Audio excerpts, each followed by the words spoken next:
What's going on, everybody? It's Zane Dimiotti. Thanks for tuning in to another episode of my YouTube channel. I'm going to give you a fair warning.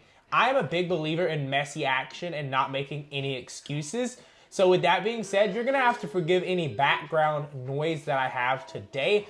All the kids are running around right now, and I have a 1-year-old, so again, you'll have to forgive any background noise. I'm going to do my very best to communicate clearly, effectively, and deliver this value to you because it will be very valuable and helpful. So today we're going to be talking about a really big mistake that 99% of busy moms make when trying to lose weight. And that's just it, losing weight. The issue and the mistake that most moms make is trying to lose weight and not body fat. So basically weight loss versus fat loss. And yes, there is a difference between the two. When you lose weight, that's just stepping on the scale and seeing that number come down. That is not considering anything else. Now, when you lose weight, there's lots of ways to lose weight. And weight can actually be comprised of many different things. When you lose weight, you could lose body fat, but you also can lose muscle mass. You can also lose water weight. So many different things. Now, fat loss, on the other hand, is going to be much more specific. Obviously, if you're focused on fat loss, you're losing body fat, which is what you actually want. So you don't necessarily want weight loss, you want fat loss, because I'm assuming you're not only concerned with a number on the scale, but you probably also want your clothes to fit a certain way. You probably also want to feel a certain way, as well as seeing that number come down on the scale, but you probably want to look toned. And so you have a specific picture in mind that doesn't necessarily just go along with a number on the scale. So it's not only just a picture in mind, but also a feeling, and that can be mental and physical as well. And so you don't get to that by just losing weight. So I'm going to give you there's a little of the background noise. I'm going to give you 3 things to focus on for you to specifically target fat loss and not just weight loss. And if you're not sold yet on the fact that you should be losing body fat and not just weight, when we were talking earlier about weight can be muscle as well. When you're losing weight, you can also be losing muscle, which happens when you're doing a lot of cardio. And so you're not strength training. We'll dig into that. But when you're doing a lot of cardio and you're skipping meals. So weight loss pretty much happens when you're doing a bunch of cardio and you're skipping meals. So you're not getting enough protein, you're not strength training, and you easily start burning through that muscle. Now, the reason why that's important is as a woman, especially when you hit your 40s, 50s, so on and so forth, you start to lose muscle at a rapid rate. That muscle is extremely important for your overall health and longevity and quality of life, quite honestly. And so what happens is you start to lose muscle at a faster rate. Your bones also become less dense. And so it's just a combination of different things that start to wreak havoc on your health. But one of the biggest issues, again, is that accelerated rate of muscle loss. You already don't have a lot of muscle as it is. So when you start to lose it at a faster rate, it's no good. And then it also makes it easier for you to put on excess body fat, especially around that abdominal area, which nobody wants. And so it's very important for you to build that muscle and maintain that muscle well into your old age. So again, like we said, past 60s, 70s, strength training is never going to become obsolete. It's always going to be an extremely important part of your routine, and as a byproduct of that muscle mass. So again, you lose weight many different ways. For example, say you did keto and you cut your carbs out. You get on the scale and you see the number drop. Yes, you lost weight, but what you don't know is that you actually just lost water weight. And so the reason being is for every gram of carbohydrate you consume, you can hold 4 grams of water. And so when you cut out carbohydrates, you just lose a lot of water weight. And with that, again, if you don't know that, then you think you're losing body fat, you think you're getting toned, but you're just losing water. And so again, that's weight loss. That happens when you do a bunch of cardio and you skip meals and you just are kind of unstructured. So Again, we want to focus. Pax, you have to hush. I'm recording. Okay? So, the 3 things you need to focus on for you to lose body fat and not just weight. Pax, stop. I'm recording. All right? Number 1 is an intentional calorie deficit. So again, when you lose just weight, it's pretty unintentional. You may cut out carbs. You may cut out protein. You may start skipping meals. You may start fasting. And so what happens is, yes, you start to see the number drop, but again, if it's keto, it's just water weight. A lot of times though, you're putting yourself in a calorie deficit unintentionally. So when we're trying to lose fat specifically, we need to be more strategic. So we don't want to be in too steep of a calorie deficit because that can compromise our muscle. And so you want to be calculated. The best way to do that is to get a food scale, get MyFitnessPal, and track what you're currently eating. So before you start trying to lose weight, track what you're already eating for about a week. Take those numbers, those total calories of each day, add them up, and then average them out by 7 if you've tracked for 7 days, including the weekends. And those are called your maintenance calories. Now, that's how many calories it takes to maintain your current body weight if you maintain your current body weight that week eating those calories. Now, from there, you can subtract between 250 to 500 max calories, and that'll put you in a calorie deficit.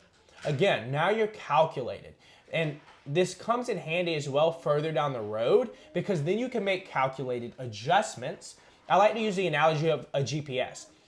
If you want to lose weight, so that's kind of like getting in the car and just saying, I want to go somewhere. And so you get in the car and you start driving. You'll end up somewhere. But if you want to lose a specific amount of weight, you want to feel great, you want to fit into your clothes, you want to drop this many sizes, and you want to get toned, then you need to be calculated. You have to know exactly where you're going. You need to know your destination, and you can reverse engineer from there. And so having a strategic, calculated calorie deficit and an intentional calorie deficit is going to make the difference. So number 1 is going to be, again, an intentional calorie deficit. You're going to achieve that by tracking your calories. So you're not just winging it. Cool. So number 2 is going to be your protein. Now, another reason why you need to be intentional and calculated with your calories is because you need to have a certain percentage of those calories be made up of protein. So again, let's also talk about the fact, so protein is a macronutrient and it's going to be the most important for maintaining your muscle mass. But a macronutrient, Pax, stop. Hey, there are 3 macronutrients: protein, carbohydrates, and fats. And a macronutrient is a nutrient that your body needs in large quantities. So again, you don't want to cut any of these out, but we're going to focus on protein for fat loss specifically. So for protein, we want to get about 0.7 to 1 gram of protein per pound of our ideal body weight. Or if you're looking at your total calories, that usually comes out to around 30% or so. Again, now when you have a structured, calculated, intentional calorie deficit, you now can fit your protein or calculate your protein from there and then figure out what distribution of carbohydrates and fats work best for you as an individual to help you reach your fat loss goals. And carbs will not make you fat, so don't worry about those. But again, you can have an even distribution of carbohydrates and fats as long as you're hitting that protein target. This is also where flexible dieting, or if it fits your macros type approach, comes in handy, because if you're staying in your calorie deficit and you're hitting your protein target, then you can play around with certain things. That's when you can fit an ice cream in, or some cookies, or things like that, foods that you enjoy. But it makes it a lot easier for you to do that and stay on track and lose the body fat when you can stay in your calorie deficit, when you know what your calorie deficit is, and you're getting enough protein. And the reason it's important to get enough protein in the first place is that the protein are the building blocks of your muscles. So it's extremely important. If you're not getting enough protein, your body will break your muscles down and take those proteins for what it needs, for its functions and things like that. And so you need to be getting enough protein. You need to be bringing enough protein in through your nutrition so that your body can build your muscles up rather than tearing them down to get that protein. Hey, don't hit that, please. Don't hit that. Cool. So number 3 is going to be strength training. Now, yes, so protein, yes, it's going to be great to help preserve that muscle mass and build on it, but our muscles need a reason to get any bigger. And so strength training, that's basically what strength training is for. And so strength training is going to send those signals and put that stress on our muscles to say, hey, you need to grow. You need to get bigger, stronger to be able to handle this new weight. And so that's the reason that we use resistance, even if it's your body weight. You're putting that stress on your muscle and you're giving it a reason to get any bigger. Now, when I say get bigger, I don't mean you're gonna look like the Hulk. That's always a really big concern, but that building of muscle is what gives you that tone look. So when the muscle gets larger and you lose more body fat, you start to be able to see that muscle. So you get that muscle definition, you get that tone look. You won't look like the Hulk or anything like that. Most men could not look like the Hulk. The vast majority of men cannot look like the Hulk without taking some type of performance enhancer or something like that. So you have nothing to worry about. Strength training is essential, again, for targeting fat loss and leaving you toned and your clothes fitting the way that you want to. And again, like we said, for your overall longevity, health, and quality of life. So for strength training, I did another video on this that you can go check out, but the best split for 99% of busy moms is going to be a full body split. So that's 30, 45-minute workouts, 3 days a week, and we're training our entire body. So for more in-depth on that, go check out my first YouTube video where I broke that down exactly. But again, a full body split is going to be the best because you're getting to send those signals pretty frequently throughout, to all the different muscles to, hey, we need to grow, we need to, stay intact, we're not going anywhere. And again, you want to at least maintain that muscle mass as you lose the body fat so that you do get that toned look. Cool, so in order to lose fat and not just weight, which we have figured out, you want to lose the fat, not just the weight, you need, number 1, an intentional, calculated calorie deficit. Do this by tracking your current food intake across the week. Average that out. There's your maintenance calories. From there, subtract between 250 to 500 maximum, and that's going to be your calorie deficit. Now, further down the road, again, you can make adjustments. So you can go steeper and steeper. Never go below 1,200 calories when going into a calorie deficit. From there, you need a reverse diet, which I can do a separate video on for that. But number 2 is going to be protein intake. You want to get between 0.7 to 1 gram of protein per pound of body weight.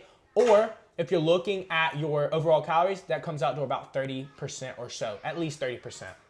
Number 3 is going to be strength training. You want to be strength training 3 days per week following a full body split. Again, like we said, this doesn't have to be anything crazy. You don't even have to get in the gym. I did a separate video on this, like I said, but with just a pair of dumbbells, you can train your entire body for 30 to 45 minutes, and you can do that 3 times a week, and that's plenty to maintain or even build muscle while you lose the body fat, giving you that toned look.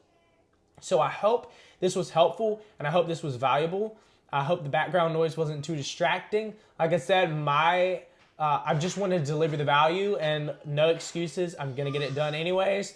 So hopefully you enjoyed that.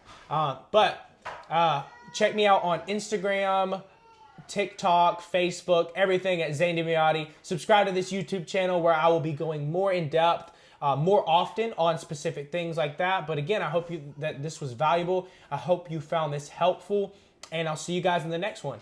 Peace.